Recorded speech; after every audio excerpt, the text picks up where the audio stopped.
الزبور من بعد ذکر ان الارض یرثها عبادی الصالحون۔ اللہ کیا فرماتا ہے؟ میری طرف توجہ کریں بھائی، یہ قرآن میں پڑھ رہا ہوں، اللہ کا قرآن ہے۔ ہم نے زبور میں لکھا، ترجمے کے اوپر توجہ کریں، جو اگلی بات بتانا چاہتا ہوں، پھر آپ کو یہ چودھری یاسر صاحب کا مقصد بھی پورا ہو جائے گا۔ کیا فرمایا اللہ تعالیٰ نے؟ وَلَقَدْ كَتَبْنَا فِي الزَّبُورِ، اور البتہ تحقیق، وَلَقَدْ کا معنی یہ ہوتا ہے جب بات کے اندر پختگی بیان کرنی ہو، نہ کسی کے ذہن میں بات بٹھانی ہو، اگلے کے ذہن میں اپنی بات کا وزن ڈالنے کے لیے عربی کے اندر لفظ وَلَقَدْ استعمال کیا جاتا ہے۔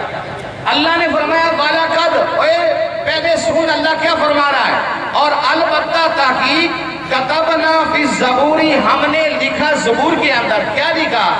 من بعد ذکر، جو ذکر کرنے والے ہیں نا رب کا، دنیا کے اندر اللہ کا ذکر کرنے والے، اللہ فرماتا ہے ان الارض یرثها عبادی الصالحون، زمین پیدا کرنے والا میں ہوں، مالک اس کا میں نے ان کو بنایا۔ ماشاءاللہ۔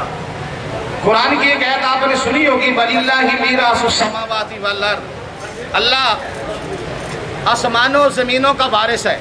یہ آپ نے سنا ہے، مشہور آیت کریمہ ہے، اللہ فرماتا ہے میں آسمانوں اور زمین کا وارث ہوں۔ وہی رب یہ فرماتا ہے کہ جو میرا ذکر کرنے والا ہوتا ہے میں اسے اسی زمین کا وارث بنا دیتا ہوں۔ اب مجھے آپ ایمانداری سے بتائیں، وکلا تشریف فرمائے، پڑھے لکھے لوگ آپ بیٹھے ہیں، جو بندہ جس کا وارث ہوتا ہے وہ جیسے چاہے اس کو استعمال کرے، ایسے ہی ہے نا؟ میری بات سمجھ آ رہی ہے؟ اگر بات سمجھ آ رہی ذرا ایک مرتبہ ہاتھ کھڑا کریں، مجھے پتا چلے آپ کو سمجھ آ رہی ہے۔ ماشاءاللہ۔ کیا ہے جو وارث ہوتا ہے جس چیز کا، مثال کے طور پر یہ میری گھڑی ہے، میں بھائی کو کہتا ہوں یہ آپ کی ہے، آپ اس کے آج کے بعد مالک ہیں۔ اب ان کی مرضی ہے ہاتھ میں پہنے، ان کی مرضی ہے گھر میں رکھیں، ان کی مرضی ہے توڑ دیں، ان کی مرضی کسی کو دے دیں، میں کون ہوتا ہوں پوچھنے والا؟ میں نے تو اس کو مالک بنا دیا۔ اللہ فرماتا ہے تو میرا ذکر کر، مجھے یاد کر، میرے محبوب کو یاد کر، یہ کام تو کر۔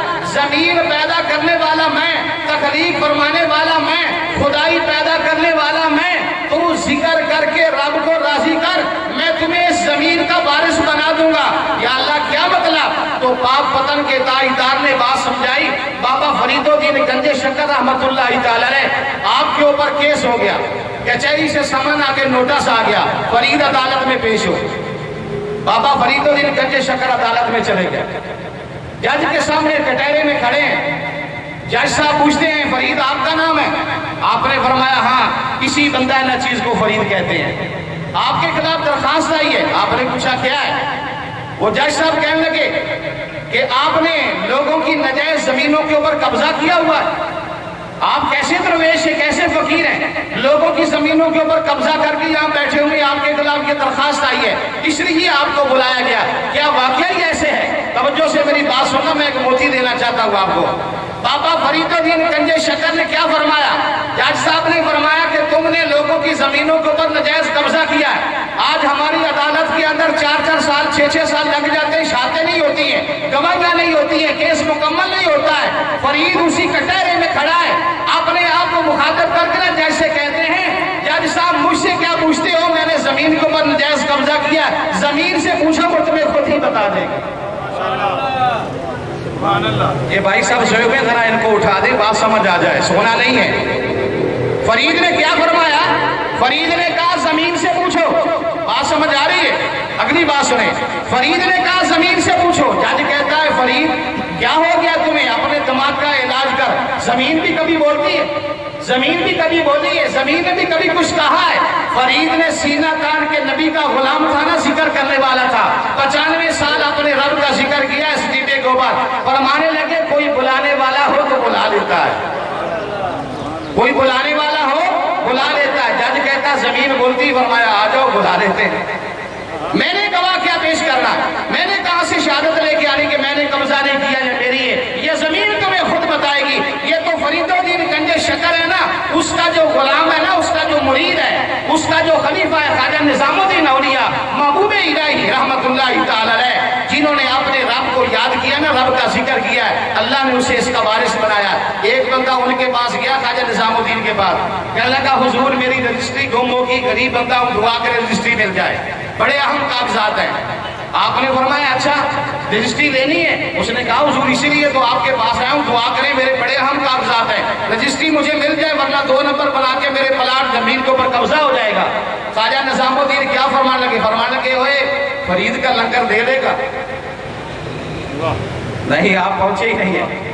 کیا فرمایا؟ فرید کا لنگر دے دے گا؟ اس نے کہا حضور دے لوں گا۔ فرمایا جا وہ سامنے ناوی 10ویں دکان ہے حلوائی کی، اس نے ابھی تازہ برفی نکالی، جا لے گیا، اس کے اوپر ہم لنگر دیتے ہیں جیسے آج چودھری صاحب نے لنگر آپ کے لیے پکایا ہوا ہے، اپنے والد کے اصالے ثواب کے لیے لنگر کا اہتمام کیا ہوا ہے۔ خواجہ نظام الدین نے فرمایا جا لے گیا، وہاں سے لنگر تیری رجسٹری مل جاتی ہے۔ جب وہ بندہ گیا نا، اس نے جا کر حلوائی سے کہا مجھے اتنے کی رجے دے دو، اس نے وہ کاغذ اٹھایا، اس کے اوپر برفی رکھی، اب وہ لے کے آ رہا ہے اپنے پیر کے پاس، خواجہ نظام الدین کے پاس، کہ چلو میں ان کے پاس جاتا ہوں، لنگر دبا کے میری رجسٹری مل جائے گی۔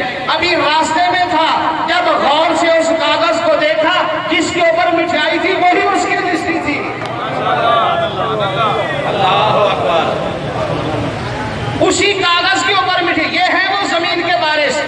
اللہ فرماتا ہے پہلے میرے بن جاؤ، میرے بنو، مجھے یاد کرو، میرے محبوب کو یاد کرو۔ جب اس کا ذکر کرنے والا قبر میں جاتا ہے نا، خدا کی قسم قبر بھی اس کا حیا کرتی ہے، وہ زمین بھی اس کا حیا کرتی ہے۔ اللہ کا بندہ ہے